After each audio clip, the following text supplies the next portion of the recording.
जय हिंद, जय भारत। मैं कमांडर चक्रपाणी या चैक्स एक बार फिर से डिकोडिंग 24x7 और चैक्स सिंप्लीफाइज के सौजन्य से आप सबके साथ रूबरू हूं।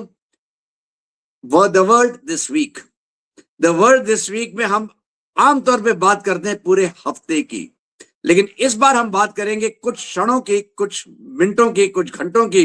अभय कार्की मेरे साथ, मेजर जनरल कार्की हमेशा की तरह मौजूद हैं। अभय, आपका बहुत बहुत स्वागत है।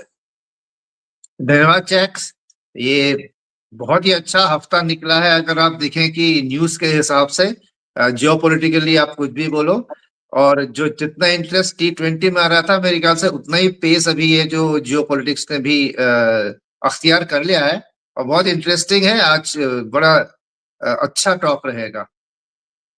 बिल्कुल। और देखिए अभय, जिस तरह से भी आप देखें, अमेरिका ने एक बहुत बड़ा जमावड़ा इकट्ठा कर रखा था खाड़ी में। यहां तक कि F-22 रैप्टर ले आए थे इनटू इजराइल। इतना बड़ा जमावड़ा उन्होंने कभी नहीं किया था, इंक्लूडिंग जब उन्होंने गल्फ वॉर हुई थी तब भी नहीं किया था। तो कुछ ना कुछ तो होना था, ये तो साफ था। अब ये युद्ध जो है, जो कल छिड़ा है, एक बहुत निर्णायक स्थिति पे पहुंचा हुआ है।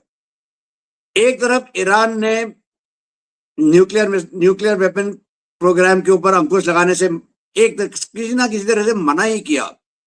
दूसरी तरफ बैलिस्टिक मिसाइल्स पे उन्होंने मना कर दिया साफ। फिर उन्होंने कहा कि हम रेजिम चेंज भी नहीं मानेंगे, और अमेरिका इन तीनों पे अड़ा हुआ था। और आखिरकार हमला हो गया, कल हो गया। हमले में बहुत सी चीजें हुई हैं, लेकिन प्रथम दृष्टया आप इसको कैसे देखते हैं? देखिए, ये एक बड़ा डिफाइनिंग मोमेंट है वेस्ट एशिया की पॉलिटिक्स, जियो पॉलिटिक्स में और पावर प्ले में। क्योंकि एक इजराइल के ही एक नेता ने अभी कल बोला था कि ये तो होना ही था, क्योंकि अगर ईरान की न्यूक्लियर और बैलिस्टिक मिसाइल जो कि इंटरकॉन्टिनेंटल क्लास में पहुंच रही थी, अगर इसको नहीं आप बंद करते तो एक तो ईरान की जो शपथ है कि इजराइल को खत्म करेंगे वो हो जाता, और दूसरा जो ईरान खुद है वो इनवल्नरेबल हो जाता। इसका मतलब कि कोई उसको छू नहीं सकता था अगर उसके पास मिसाइल फोर्स विद न्यूक्लियर वॉरेट हो जाती। अगर आप अपना दिमाग ले जाएं तो आज ईरान को इतना मार रहे हैं, खुशी से मार रहे हैं, बिना बेधड़ मार रहे हैं, लेकिन नॉर्थ कोरिया को कोई छूता तक नहीं है। तो ये दूसरा नॉर्थ कोरिया हो जाता। छूना इसको मुश्किल था। इसके प्रॉक्सीज जो है हमास, हूती और हिजबुल्लाह, वो इजराइल के ऊपर अब बेखौफ हावी होते मिसाइल रॉकेट से, और ये जो एक न्यूक्लियर पावर होके इसको कोई छू नहीं सकता था। मेरे ख्याल से कोल्ड वॉर के बाद सिर्फ एक इंडिया ही है जिसने एक दूसरी न्यूक्लियर पावर के ऊपर उसके न्यूक्लियर फैसिलिटी पे ही अटैक करके करने का दम दिखाया और बोला कि दोबारा ऐसी हरकत मत करना, दोबारा ब्लफ करने की कोशिश मत करना। लेकिन इसके अलावा किसी भी न्यूक्लियर पावर कंट्री को कन्वेंशनली कोई दूसरा आदमी छूता तक नहीं है, और छू भी ले तो उसकी न्यूक्लियर फैसिलिटी को नहीं छू पाता है। तो यह तो बात शुरू होनी थी, और इसीलिए इजराइल के थ्रू ही उनके न्यूज चैनल से आ रहा है कि ये तो 6 महीने पहले ही डिसाइड कर लिया था कि करना है, इस लीडरशिप को हटाना है, खमेनी को हटाना। क्योंकि खमेनाई जो है वो इतने सालों से उसने जो कड़ा रुख अपना रखा था, जो रेडिकल और आइडियोलॉजी में वो गढ़ा हुआ था, और उसके आसपास की जो कोटरी थी, गवर्निंग काउंसिल वगैरह, वो किसी के पास की नहीं थी। और क्या होता है, एक डेमोक्रेसी अगर आप ले, हम कहते हैं 4 साल ट्रंप को झेल लो, बाद में कोई और आ जाएगा, या ये वाला 5 साल बाद जब हो जाएगा, नेथन्याहू चला जाएगा, दूसरा आ जाएगा। कुछ लोग सोचते हैं मोदी चला जाएगा तो हमारा वक्त आ जाएगा। यानी पॉलिसीज जो है वो पर्सनैलिटी पे डिपेंड नहीं करती, क्योंकि पर्सनैलिटी चेंज कर जाती है। लेकिन ऑटोक्रेसी में क्या होता है, 30 साल से वही आदमी अपनी वही झंडे गाड़ के बैठा हुआ है, और वो डिफेंड करता है अपनी आइडियोलॉजी को और अपने डिसीजंस को, अपने कट्टरवाद को। वो नीचे नहीं आ सकता। तो अगर वो आदमी हट जाता है तो शायद नीचे कुछ आपको एक दो और लीडर्स मिले जो ज्यादा मॉडरेट हों और उससे बात की जाए। अभी ट्रंप ने बोला है कि अभी हम बात कर सकते हैं, क्योंकि वो सबसे बड़ा रोड़ा जो था वो हट गया है, और ये बड़ी खुशी की बात है। ये अभी ट्रंप ने थोड़ी देर पहले बोला। तो ये अभी यहाँ पे बात अटकी हुई है। अब यहाँ पे मैं आपका दृष्टि एक और जगह ले जाना चाहता हूँ। जो आपने लीडरशिप की बात की है, डेमोक्रेसी वर्सेस ऑटोक्रेसी की बात की है, बिल्कुल सही है। और जो आपने कहा कि इजराइल को नष्ट करने की कसम खा रखी थी, वो उसका नेशनल एम था। अगर आप देखें ईरान का, तो ये तो एग्जिस्टेंशियल क्राइसिस थी इजराइल के लिए। अब ये साफ हो गया है कि लीडरशिप को तो आपने नष्ट कर दिया है।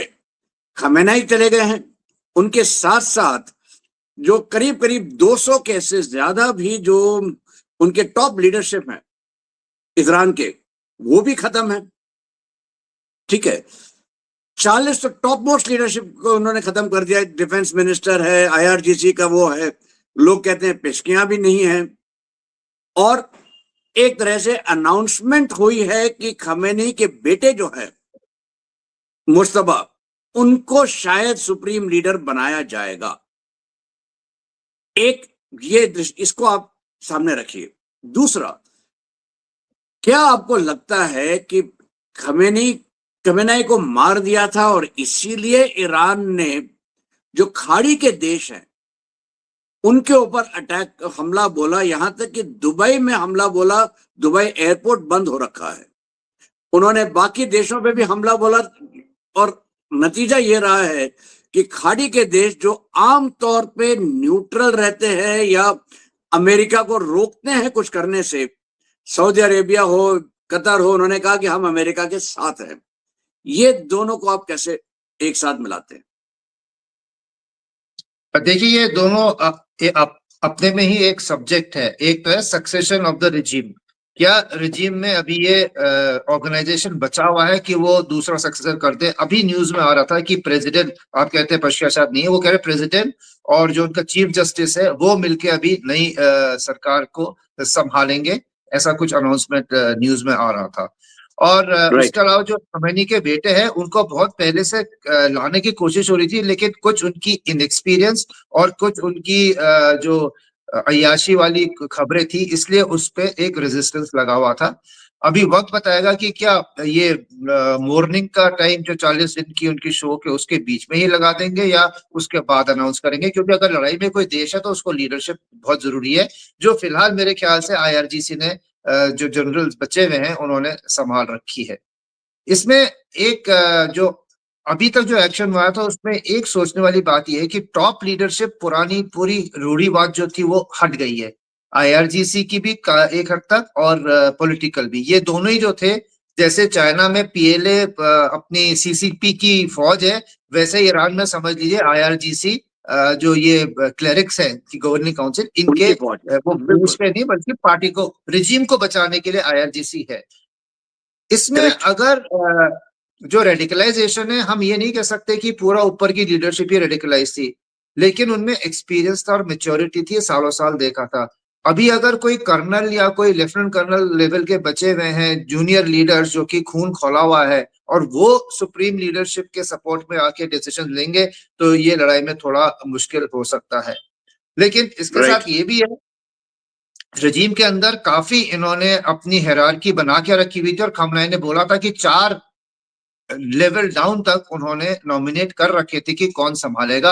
अब क्या इनका कम्युनिकेशन अभी कैसे करते हैं, कैसे स्ट्रीट प्रोटेस्ट पे प्रेशर आता है, क्या मिलिट्री रूल आ जाएगा, ये 2-3 ऑप्शंस देखने का। दूसरी आपने बात की है कि क्यों अरब स्टेट्स को ईरान ने टारगेट किया है, दुबई और कुवैत वगैरह को। तो वो एक तो देखिए शिया सुन्नी की तो बात चलती ही रहती है हमेशा। करेक्ट, और उनका तो है ही। इसलिए हाँ, और जो रजीम है वो इसलिए भी गुस्सा है, इसराइल से आया अटैक, क्रूज मिसाइल्स गई होंगी इन अरब स्टेट्स के ऊपर से, रॉकेट्स इनको दिखे होंगे, वैसे नहीं विजुअली भी दिख जाते हैं। किसी ने उनको इतला नहीं किया है, जब तक कि पहला बम नहीं गिरा था ईरान को हवा तक नहीं थी कि अटैक शुरू हो गया। देखिए, कोई बैलिस्टिक मिसाइल हो चाहे क्रूज मिसाइल हो, आधा घंटा पौना घंटा तो लेगी ना, अगर वो इजराइल या कहीं से शिप से लॉन्च किया गया है, और वो जाएगी तो ये करेक्ट। अरेबियन पेनिनसुला के ऊपर। इन सब देशों को उसका मतलब ये है, ये मिली भगत थी, आपको पूरा सब कुछ पता था, लेकिन आपने हमें वार्निंग नहीं दी और इसीलिए हमारे को ये लॉस हुआ है। एक तो ये है, और दूसरा अभी उन्होंने जो नीजक रिएक्शन है, जब उनके ऊपर अटैक आया है तो उन्होंने आओ देखा ना था, उनको जो भी लगा जहां जहां यूएस बेसिस हैं या प्रो वेस्टर्न है, उन सबको सबक सिखा दिया। और जो मैंने बोला एक अंडरलाइन जो है शिया और सुन्नी का, और वो तो फर्क चलता ही रहता है। बिल्कुल। देखिए अभय, एक बहुत इंटरेस्टिंग टिडबिट और खबरें आ रही हैं। वो ये हैं कि ईरान ने जो गल्फ ऑफ हॉर्मूज बंद करने के लिए अपनी चेष्टा की है, अभी भी कर रहे हैं, वो इस्तेमाल करते हैं, उनके पास जो पुराने सिल्क व मिसाइल्स हैं और गन बोट्स हैं उनको इस्तेमाल करते हैं। इनके ऊपर जो अटैक हो रहा है अमेरिका की तरफ से, वो हो रहा है हेलीकॉप्टर गनशिप से। और ये जो हेलीकॉप्टर्स हैं वो पाकिस्तान में पसनी एयरफील्ड से टेक ऑफ कर रहे हैं। अगर ये सच है और पाकिस्तान के पसनी एयरफील्ड का इस्तेमाल हो रहा है ईरान के खिलाफ, ये अपने आप में पाकिस्तान अगर मरने की कगार में है, लिक्विड ऑक्सीजन पे जी रहा है, इसका क्या ऑक्सीजन कट ऑफ होने वाला है? देखिए पाकिस्तान T20 से तो आउट हो ही गया है कल। क्या उसके पास क्या उसके पास सेमीफाइनल खेलने के ऑप्शन है? नहीं है। वैसे यहाँ पे चाइना से भी उसको किक पड़ी है और अमेरिका का उसने उंगली पकड़ी हुई है। तो क्या वो अमेरिका को ना कहने का उसको ऑप्शन है? नहीं है। अमेरिका जो चाहेगा जहां चाहेगा उसके वहां से इस्तेमाल करेगा, और उसके लिए अगर पैसे दे दे तो फिर तो पाकिस्तान बहुत ही खुश है, मेरे को पैसे मिल गए हैं। और आज की हालत में जब उसको अफगानिस्तान ने वैसे ही ऊपर से मार मार के रखा हुआ है, उसके पास ना तो टाइम है ना दम है ये देखने के लिए कि नीचे बलूचिस्तान में और कराची की तरफ को क्या हो रहा है। हाँ, ये ग्वादर और पसनी जो है, बल्कि ग्वादर ज्यादा नजदीक पड़ता था ईरान के लिए, लेकिन पसनी से भी अगर हेलीकॉप्टर्स, अटैक हेलीकॉप्टर्स ने टेक ऑफ करके उनको एंगेज किया है, वो भी ठीक ही है, क्योंकि अमेरिका को बेस तो चाहिए ही वहां पे। अगर उसने ईरानियन नेवी की स्पीड फोर्स को इंटरडिक्ट करना है और अपने एयरक्राफ्ट कैरियर्स को ज्यादा नजदीक नहीं लेना चाहता, 300 किलोमीटर की दूरी बनाए रखना चाहता है, तो उसके लिए लैंड ऑप्शन जो है वो पाकिस्तान के थ्रू ही है। इसीलिए हर जगह जब भी होता है पाकिस्तान जो है वो अमेरिका के लिए, जब टॉयलेट पेपर की जरूरत होती है तो चाइना जो है, अमेरिका जो है उस टॉयलेट पेपर को इस्तेमाल करता है, चाहे वो अफगानिस्तान में हो चाहे वो इधर की तरफ हो। तो ये इधर की तरफ, न्यूज कोई, बिल्कुल हाँ, ये जो न्यूज आई है, अगर ये सच है तो इसमें कोई चिंता या आश्चर्य की बात नहीं है, ये तो होना ही था। बिल्कुल। चलिए जरा सा हम अपना अपना टैक बदलते हैं, क्योंकि सबके सब बात कर रहे हैं वॉर में क्या हो रहा है, और वॉर में जो हो रहा है वो तो रोज हर पल बदल रहा है। कभी कोई नई चीज आ जाती है, कोई और नई चीज आ जाती है, ब्रेकिंग न्यूज आ जाती है। लेकिन चलते हैं एक और जगह पे, वो जो है जियो पॉलिटिकल इम्पैक्ट। जियो पॉलिटिक्स की तरफ से अगर आप देखें, ईरान ने एक तरीके से दबदबा बना रखा था स्ट्रेट्स ऑफ हॉर्मूज और रेड सी के ऊपर। रेड सी हुतीज के सहारे उनके पास मिसाइल्स थी, और रेड सी के ऊपर हम यहां तक कि हमारी 3-3 जहाज रेड सी में होते थे at all times for protection. आज की तारीख में इंडिया जो है, Bharat is the leader of the joint force at the Red Sea. ये जो दबदबा था ईरान का, इस अटैक के बाद ये तो खत्म होता दिखाई दे रहा है। लेकिन एक समस्या और भी है। वो समस्या ये है शॉर्ट टर्म में ऑयल प्राइसेस।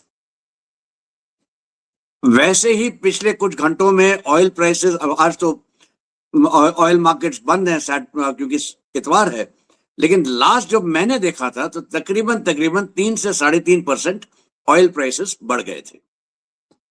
आप ऑयल का इम्पैक्ट कैसे देखते हैं पूरे विश्व के ऊपर, और जियोपॉलिटिकली क्या अब ये यूनिपोलर वर्ल्ड की तरफ हम बढ़ रहे हैं?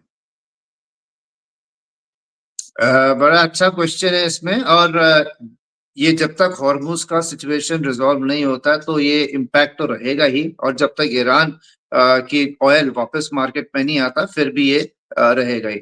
तो जियोपॉलिटिकली पहले अगर आप देखें तो इसमें चाइना को लीजिए, क्योंकि अभी तक ईरान के ऑयल का अगर कोई बेनिफिशियरी रहा था सबसे ज्यादा तो वो चाइना था। चाइना की अभी बिल्कुल। जो ऑयल फ्लो जो है, अब वो ये तो कह नहीं सकता ईरान की मैं ब्लॉक कर रहा हूँ लेकिन मैं कुछ एक शिप्स को पास होने दूंगा, वो नहीं हो सकता। तो चाइना भी इक्वली अफेक्टेड हो जाएगा सप्लाई में। इंडिया 60% एनर्जी वहीं से आती है, 40% शायद हमारी गैस भी उधर ही की तरफ से आती है। तो हमारे को भी फर्क पड़ेगा, हमारे स्ट्रेटेजिक रिजर्व्स कुछ है, और इसकी जब भनक लग गई थी तो हर कंट्री ने अपनी स्टॉक पाइलिंग कर दी थी और आज हमारे पास कैपेसिटी है कि हम स्टॉक्स होल्ड कर सकते हैं। तीसरा ये भी तो देखिए जो रशियन ऑयल है अभी और जो उधर पे जा रहे थे टैंकर्स अभी वो मिड सी में है और रिफाइनिंग के लिए अगर इंडिया कर ले और अपने तरफ को जामनगर की तरफ आ जाए तो अभी वो जो एक जो ऑयल ऑन सी है उसकी रिफाइनिंग अगर वो वहां पे टैंकर्स नहीं जा सकते हैं टुवर्ड्स द गल्फ साइड तो इंडिया में आके उनकी डॉकिंग भी हो सकती है। As far as west right. Is concern ये वही यूक्रेन वॉर वाली जैसी सिचुएशन आ जाएगी, एकदम से प्राइस हाइक होंगे क्योंकि अभी वेनेजुएलन ऑयल मार्केट में आया नहीं है और रशियन ऑयल अभी भी सैंक्शन है। या तो अमेरिका रशियन ऑयल पे थोड़ा सा अपना रुख बदली करे क्योंकि अगर अमेरिका सोचता है कि उसके ऑयल से अभी हम पूरी गल्फ की जो ऑयल की सप्लाई थी उसको पूरा करें, वो नहीं हो सकता है इतनी जल्दी। ऑयल का बिजनेस जो है वो ट्रैक चेंज नहीं कर सकता है। तो फिलहाल oil price in the immediate future तो होने ही होने हैं और इससे सारी इकोनॉमीज को फर्क पड़ेगा including India to an extent. लेकिन ये भी देखना है कि अमेरिका ने बोला है हम एक शॉर्ट वॉर करेंगे, वो लंबी वॉर देख नहीं रहे हैं, बूट्स ऑन ग्राउंड है नहीं। तो अमेरिका का अभी तक जो प्लान है वो ये है कि रिजीम चेंज कर दिया है और ट्रम्प ने अभी बोला है कि जो सबसे बड़ा रोड़ा था the most obstacle is removed, now we can have talks. उसने टॉक्स के लिए ऑफर किया है और ये कैरेट एंड स्टिक अभी चलेगा। ये ध्यान में रखते हुए कि एक ईरान में मॉडरेट रिजीम आ जाए जो कि ये शर्तें जो थी वो मान ले। इस बीच में आज की तारीख में भी 30 अभी अटैक्स जो इन्होंने इजरायलीज ने किए हैं उनके सारे बैलिस्टिक मिसाइल्स के जो सेंटर्स हैं, लॉन्चर्स हैं और प्रोडक्शन सेंटर्स उनको अटैक किया जा रहा है। न्यूक्लियर का तो वो बाद में देख लेंगे, टॉक से भी हो जाएगा। एम तो यही है ना कि ईरान जो है वो एक न्यूक्लियर कैपेबल नेशन ना बने और इसराइल को एग्जिस्टेंशियल थ्रेट ना हो। और दूसरा ये है कि ये इतने दिन भी ना चले यूक्रेन की तरह की पूरी दुनिया का भट्टा बैठ जाए, तो उसके लिए एक स्विफ्ट देख रहे हैं।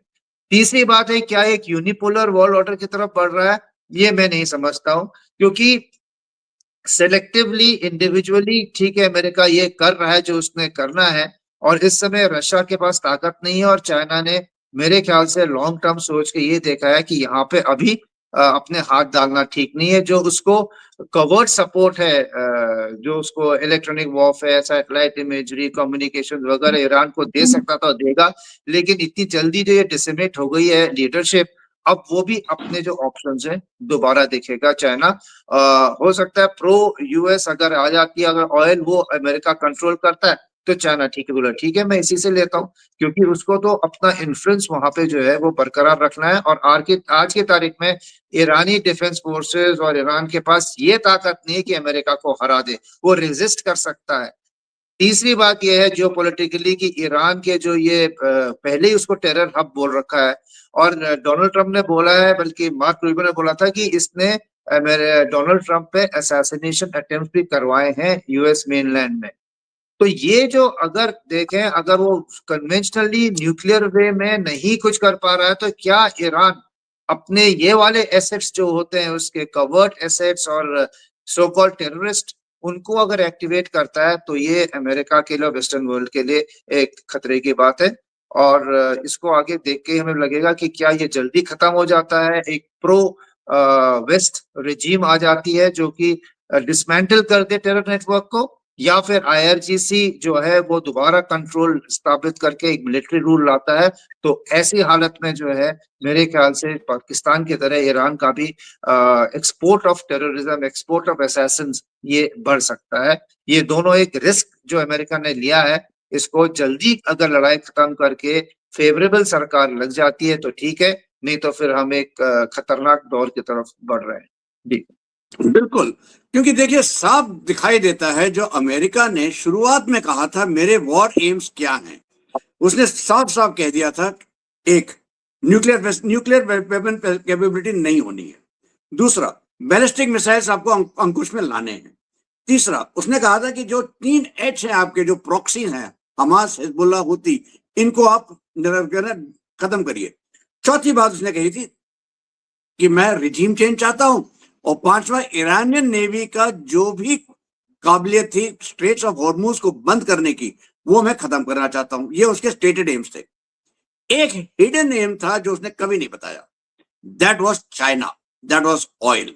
क्योंकि देखिए अमेरिका ने जितना भी किया है पिछले, अगर आप 30 40 50 साल से भी अगर आप देखते हैं, वो सारा का सारा ऑयल के ऊपर फोकस्ड रहा है, पेट्रो डॉलर के ऊपर फोकस्ड रहा है, डॉलर की सुपीरियरिटी के ऊपर फोकस्ड रहा है। अगर पिछले ही कुछ सालों की बात अगर आप करें, कुछ महीनों की बात करें, चाहे वो वेनेजुएला था, अब चाहे वो ईरान हो गया है, ये सारा का सारा अगेन वो तेल के ऊपर ही फोकस्ड है। और तेल के साथ साथ चाइना को किस तरह से वो नीचे कर सके, चाइना जो उठ रहा था एज ए कॉम्पिटिटर, उसको वो गिरा सके। उधर चीन ने अपने आप थोड़ा बहुत मदद कर दी कि उनके वहां पे लीडरशिप क्राइसिस चल रही है, झैंगुशिया निकल गए हैं, उनको तो अब खबरें तो उनके बारे में कोई बात ही नहीं करता, संभवतः वो मर चुके हैं। ठीक है, कई पिछले कुछ 3 दिन पहले ही करीब 15 उनके टॉप लीडरशिप में परिवर्तन हुआ है। मतलब यह है कि शी जिनपिंग ने अपना दबाव बना लिया है, लेकिन इकोनॉमिक क्राइसिस से तो उभरे नहीं है। उनकी मिलिट्री में क्राइसिस है, लीडरशिप की। इस सब के साथ उन्होंने जो है, ट्रंप ने बिल्कुल फोकस तरीके से तेल के ऊपर अंकुश लगाया है, और ईरान उसमें आखिरी कड़ी है। रशिया ने वैसे ही, पुतिन का पिछले 3-4 दिनों का बयान है कि मैं डॉलर के ऊपर फिर से जाना चाहता हूं, मैं युआन की तरफ नहीं जाना चाहता हूं। मतलब एक तरीके से पुतिन भी दिखा रहे हैं कि हम इंटरेस्टेड नहीं है चाइना में। पुतिन का एक और बहुत इंटरेस्टिंग बयान आया था। उन्होंने ये कहा था कि इजराइल में देखिए ज्यूज हैं, और इसमें बहुत बड़ी तादाद है रशियन ज्यूज की, मैं इजराइल के खिलाफ अटैक कैसे कर सकता हूं। मतलब ईरान की तरफ वो नहीं जा रहे हैं, ईरान को मदद मिलने की संभावना कम हो गई थी पहले से ही। इस सब के बीच में दिखाई देता है कि अमेरिका चाहे भले ही यूनिपोलर वर्ल्ड ना हो, लेकिन फर्स्ट अमंग इक्वल्स तो हो ही गया है as far as geopolitics is concerned.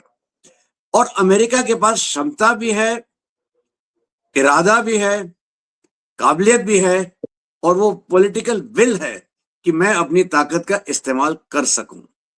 इस सब से भारत को क्या सीख लेनी चाहिए? क्या हमको भी एक तरीके से अपने आप को आत्मनिर्भर की तरफ जाना चाहिए, वेपन्स में हो और या ऑयल में हो, एनर्जी सिक्योरिटी के नाम पे हो, चाहे अपने इकोनॉमी के ऊपर हो? क्या हमको ज्यादा से ज्यादा इंडिपेंडेंट होना पड़ेगा, ताकि हम अमेरिका जैसे देशों के, आज अमेरिका ईरान पे कर रहा है, कल कोई और भी हो सकता है। आज चीन पे कर रहा है, कल वो कहेगा कि इंडिया बहुत बड़ा हो गया, हम इंडिया के ऊपर अंकुश लगाना चाहते हैं। तो क्या हमारे लिए, आप इसको कैसे देखते हैं? भारत को क्या करना चाहिए? देखिए, भारत मेरे ख्याल से बड़ी सही ट्रेजेक्टरी पे है। जो हमारी ग्रोथ है ठीक चल रही है, और इंडिया को अभी दुनिया एक रीजनल पावर है, और एक रीजनल पावर की हैसियत से इंडिया ने जो काम कर रहा है वो ठीक कर रहा है। लेकिन ये समझना पड़ेगा कि अगर अमेरिका नंबर 1 है, वो बहुत आगे है, और हमें अभी काफी काम करना है अपने को एक इस लेवल पे लाके कि हम खुलेआम टक्कर मार लें। क्योंकि अगर एक डेवलपिंग नेशन अपने को वॉर्स में और बाकी चीजों में इंटरफेरेंस देता है, तो फिर उसकी ग्रोथ रुक जाती है। तो हमारे जैसे करेक्ट। चाइना ने भी बोला था 80s और 90s में कि let the economic engine pull the military train, and एक दूसरा था कि hide your strength and bide your time, कि आप बाय योर अपनी, टाइम, बिल्कुल। हाँ, आप अपनी उभरती हुई शक्ति को थोड़ा कम दिखाएं, और वक्त आने पे ही अपनी मुट्ठी खोल लें। फिलहाल अपनी शक्ति को अंदर की जो है उसको बढ़ने दें, और उसके लिए एक ऐसा महफूज एनवायरनमेंट बना के रखें आसपास इर्द गिर्द का, कि आपको जो पोषक खुराक मिलती है, एक देश को चाहिए जो खुराक, चाहे एनर्जी हो, चाहे वो वेपन्स हो, चाहे टेक्नोलॉजी हो, वो खुराक आने के रास्ते खुले रहने चाहिए। और एक पीसफुल एनवायरनमेंट हमारे आसपास होना चाहिए, ताकि हमारी जो एक ट्रेनिंग है देश की, या जो मांसपेशियां बन रही है, हड्डियां बन रही है, उसकी प्रोसेस में कोई दिक्कत ना आए। तो अगर ये देखा जाए, तो इंडिया ने अपने जहां पे उसके इंटरेस्ट है, और जहां पे उसके क्रिटिकल मिनरल्स हो, एनर्जी हो, टेक्नोलॉजी हो, वहां पे उसने अगर कोई कोई रुकावट करता है तो अपना फोर्स या अपना ताकत दिखाना चाहिए, लेकिन अननेसेसरली हर जगह जाके रोज लड़ाई लड़ाने से और अपने वहां पे खर्चा करने से अपने को डिफेंस इतना ही रखिए जो आपकी स्ट्रेटेजिक ऑटोनॉमी बनी रहे और आप किसी पे निर्भर ना हो। क्योंकि अगर आप अपनी खेत में खुद का खाना उगाते हैं, खुद के कुएं से पानी पीते हैं और खुद की साइकिल चलाते हैं, तो आप जो है किसी पे निर्भर नहीं होते। लेकिन आप अगर उधार के पेट्रोल पे अपनी गाड़ी चला रहे हैं और पानी का पाइप आपका एक प्लास्टिक का कहीं से आ रहा है जो कि दूसरे पड़ोसी का आपने ट्यूबवेल से ले रखा है, तो वो उसकी टूटी कभी भी दबा सकता है। तो ये बिल्कुल अगर बेसिक है, तो इंडिया ने अपने को आज की तारीख में सिर्फ एक प्रोग्रेस और ग्रोथ और what is best for India, हम अपनी चाह या इच्छा दूसरों पे नहीं डालें, जो हमारे देश के लिए भला है उसको हम लेके ठीक ठाक सबसे संबंध बनाए रखें। और हाँ, लीडरशिप और अपने जो दूर दूर तक हमारे जो रिलेशंस हैं उनको ऐसे बना के रखें कि हमारी ताकत बरकरार रहे। जो हमने इंटरवेंशन अमेरिका की तरह अगर हवाई जहाज उड़ा के बॉम्ब करने ये कर रहे हैं, वो तब के लिए छोड़ दो जब हमारी अपनी डिफेंस इतनी हो जाए कि हम उसमें भी पूरी तरह से आत्मनिर्भर हो जाए। फिलहाल इतना ही रखो कि कोई आंख अगर हमें दिखाता है तो उसको आंख को हम छेदने की काबिलियत रखेंगे। बिल्कुल सही। और इसी की तरफ आप देखिए, जो जिस तरह से हम ट्रेड डील्स हमने किए हैं, चाहे वो यूरोपियन यूनियन के साथ हो, चाहे वो ऑस्ट्रेलिया और न्यूजीलैंड के साथ हो, चाहे वो यूएई के साथ हो, अमेरिका के साथ एक एक तरीके से फ्रेमवर्क एग्रीमेंट टाइप हुआ है। ये सब वही चीज दर्शाता है। यहाँ पे देखिए दो और इंटरेस्टिंग चीजें आती हैं। नंबर एक, एनर्जी सिक्योरिटी में तेल की अगर जरूरत है और ईरानियन ऑयल फ्री हो जाता है सैंक्शन से, क्योंकि देखिए ये तो अब मान के चलिए कि सरकार की रेजिम चेंज तो हो गया, भाई खमेने ही चले गए हैं तो ये हो गया है, राइट। जो भी आएगा उसको, चाहे वो अमेरिका के पक्ष में ना हो, लेकिन नरम तो होना पड़ेगा। कुछ हद तक तो उसके जो डिमांड्स हैं वो पूरे करने पड़ेंगे। तो मतलब ये है कि इंडिया भारत के लिए ईरानियन तेल एक तरीके से खुल जाता है। दूसरा, आईएनएसटीसी खुल जाता है चाबहार पोर्ट पे। हालांकि अटैक हुआ है, अभी तक ये नहीं पता कि कितना डैमेज हुआ है, लेकिन चाबहार के रास्ते हमको सेंट्रल एशियन रिपब्लिक्स और उसके आगे मॉस्को तक हमें मिल जाती है एक्सेस। उधर आईमैक चल रहा है, I2U2 के ऊपर भी बात हुई है जब मोदी जी इजराइल गए थे। तो इस सबसे साफ दिखाई देता है कि ट्रेड और इकोनॉमी की तरफ भारत बहुत अग्रसर है। नया रेजीम जब आएगा ईरान में, भारत के लिए तो काफी फायदेमंद चीज होगी। और एक और चीज जिसके बारे में बात नहीं होती है वो है टेक्नोलॉजी और कैपेसिटी, कैपेबिलिटी। देखिए इजराइल के पास टेक्नोलॉजी है लेकिन इकोनॉमी और स्केल नहीं है, स्केलेबिलिटी नहीं है। इंडिया के पास टेक्नोलॉजी कम है लेकिन स्केल बहुत ज्यादा है, मैन्युफैक्चरिंग कैपेबिलिटी ज्यादा है। इसीलिए इजराइल हो, यूरोपियन यूनियन हो, यहां तक कि अमेरिका को भी हमारी तरफ रुख करना पड़ेगा। किसी ना किसी तरीके से आत्मनिर्भर भारत में जो डिफेंस के ऊपर फोकस किया है, इसका फायदा अगले कुछ सालों में हमें डेफिनेटली दिखाई देगा। ये आत्मनिर्भरता और डिफेंस, इसके ऊपर आपका क्या विचार है? देखिए, आत्मनिर्भरता का जब हम अभी देख रहे हैं तो सबसे बड़ा मुनाफा हमको डिफेंस में ही हुआ है। और ये एक्सपोर्ट के जो फिगर्स हैं इनको अगर आप छोड़ दीजिए, आप ये देखिए कि ऑप सिंदूर में जो एक हमने डेमोन्स्ट्रेट किया था अपनी इंडिजिनस वेपन सिस्टम्स, जो इनोवेशंस आए थे और आकाश तीर वगैरह थे, आकाश थे और पिनाका है, तो इन सब की जो थी हमारी एक स्टैंडिंग बन गई है as a reliable and a trusted and war proven technology और वॉर इक्विपमेंट बनाने वाली कंट्री। चाहे वो आर्टिलरी गन्स हो, चाहे कुछ भी आपके जो जो इस्तेमाल किए गए थे। और ये हमने आत्मनिर्भरता तब की कि अगर कारगिल वॉर की याद रहे, उस समय हमारे पास 155 मिलीमीटर गन्स के एम्यूनिशन खत्म हो गया था और हमको राउंड साउथ अफ्रीका करेक्ट। से बहुत उसमें शिप्स हम लाने पड़े थे। और आज की तारीख में जिसके पास 155 मिलीमीटर राउंड्स नहीं होते यूरोपियन कंट्रीज में, यूक्रेन की लड़ाई में, वो इंडिया से किसी भी रूट से शिप होके जा रहे हैं, हमारे हम एक्सपोर्ट कर रहे हैं उसको। तो फ्रॉम करेक्ट। जैसे हमने कोविड में हमारे पास आईपी नहीं होती थी, आईपी किट नहीं थी हमारे पास, ऑक्सीजन कॉन्सेंट्रेटर्स नहीं थे जब शुरू हुआ, और आखिर में हम नेट एक्सपोर्टर्स मास्क बन नहीं गए थे, थे और पूरी ग्लव्स दुनिया नहीं को थे। हम वैक्सीन, हाँ मास्क नहीं थे, पूरी दुनिया को हम इंक्लूडिंग वैक्सीन हमने दी थी। तो एक वो करेक्ट। आत्मनिर्भरता की इनहेरेंट हमारे पास कैपेसिटी है, जो हमारा इंटेलेक्चुअल पोटेंशियल है और जो हमारी टेक्नोलॉजी की एक ग्राउंड वर्क है, हमारे आईआईटीज हो गए, आईआईएम्स हो गए, जो भी हो गए, हमारे पास जो एक क्षमता है, और वो भी इतने बड़े स्केल में, जब हम अपने लिए करते हैं तो हमारे पास हमेशा 10% जो होता है वो पूरी दुनिया के लिए पूरा पड़ जाता है, 90% हम ही ले लेते हैं। तो ये डिफेंस में भी हमने जो देखा है, अभी हमने सब जगह करा है। इंजन्स में अगर देखें, जेट इंजन्स वगैरह थे, ये एक दो फील्ड थे जहां पे हम अभी आगे नहीं थे, और जिस हिसाब से हमारे पास रोल्स रॉयस अभी एक आ गया है, साफरान ने ऑफर किया है प्लांट लगाने का, और खुद हमारे कावेरी इंजन की जो अभी मेच्योर हो गई है डेवलपमेंट साइकिल, तो एक बहुत महत्वपूर्ण हमारा पायान जो है वो मिल जाएगा हमको। और हमारी इसमें अगर इंजन्स में, फाइटर इंजन्स में, जेट इंजन्स में, और नेवी के टर्बाइन इंजन्स में, जिसमें अभी एलएनटी ने बोला कि हम भी सक्षम हैं, ये अगर हो जाता है आत्मनिर्भर, तो हमारी दूसरों पर निर्भरता बहुत कम हो जाती है।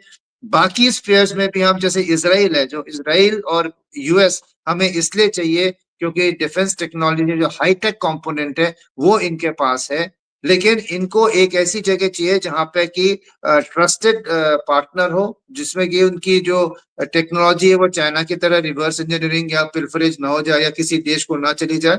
और दूसरा, इतने स्केल पे बने और इतनी टेक्नोलॉजिकली एडवांस मैन पावर हो जो उसको बना सके, और अपना तो इस्तेमाल करे करे, उनका भी एक बड़े इकोनॉमिकल कॉस्ट में, जैसा चंद्रयान बोलते हैं कि चंद्रयान जब हमारा गया था, मार्स मिशन जब गया था, तो वो आपकी जो हॉलीवुड की मूवी थी, क्या ग्रेविटी, नाम था, हाँ ग्रेविटी, ग्रेविटी, ग्रेविटी। उसके फंड में बननी थी। तो हम एक बहुत लो कॉस्ट में वर्ल्ड क्लास प्रोडक्ट बनाने की क्षमता रखते हैं, मोर सो इन डिफेंस, जबकि हमारा अभी जो इंफ्रास्ट्रक्चर है वो मेच्योर हो गया है। हमारे जो ये अभी बन रहे हैं डिफेंस कॉरिडोर्स, और जिस हिसाब से एमओयू साइन हो रहे हैं, सरप्राइज ऑफ सरप्राइज, यूपी में सबसे ज्यादा एमओयूज डिफेंस कॉरिडोर के साइन हो रहे हैं, साथ में बिल्कुल, तमिलनाडु हो बिल्कुल। गया, बाकी जगह हो गई। तो मेरे ख्याल से हम बिल्कुल सही में, और इसमें हमने गवर्नमेंट और प्राइवेट पार्टनरशिप की है, जेवीज लाए हैं, तो ये टेक्नोलॉजी डिफेंस की हमारे अंदर आएगी, वो हमारे सिस्टम्स में जाएगी, हम खुद अपने सिस्टम्स बनाएंगे, और उस दिन हम सही मायने में आत्मनिर्भर हो जाएंगे डिफेंस में। Absolutely correct. जनरल कार्की, बड़ा सही विश्लेषण हम लोगों ने मिलकर किया है, और साफ दिखाई देता है कि क्षमता अपनी जगह है, लेकिन आपको टेक्नोलॉजी की जरूरत है हिंदुस्तान में। आपके पास है स्केल, आपके पास है कैपेबिलिटी, और जैसा मोदी जी कहते हैं, build in India, build for the world. तो वो हम वहां जा रहे हैं। फ्यूचर जो है वो बहुत ब्राइट है, लेकिन प्रेजेंट जो है, इसके ऊपर हमें विशेष करके ध्यान रखना है कि हम बेकार में किसी भी छोटे मोटे फाइट्स में उलझे नहीं। ये जो फाइट, जो लड़ाई हो रही है, वो अमेरिका इजराइल एक तरफ, ईरान एक तरफ है, हमारा इसमें कोई लेना देना नहीं। हमें इसमें नहीं इन्वॉल्व होना चाहिए, चाहे वो आगे चल के पाकिस्तान और अफगानिस्तान में होता है, हमें भी वहां इन्वॉल्व नहीं होना चाहिए। बहुत हद तक आप देखिए, एक तरीके से हो रहा है कि पूरा का पूरा जो मिडल ईस्ट है, जिसको हम मिडल ईस्ट कहते हैं, Persian gulf, Iran, Pakistan, Afghanistan, ये सारा एरिया एक तरह से री इमेजिन हो रहा है। एक नया नक्शा शायद बन के निकलेगा, और शायद वो जिसके एक नक्शा जिसका मैं कई बार जिक्र करता हूं, रैल्फ पीटर्स मैप, उसके हिसाब से बन जाए। जब होगा वो तब देखेंगे। फिलहाल ये थी खबरें इस हफ्ते तक, इंतजार कीजिए अगले हफ्ते तक। जय हिंद, जय भारत।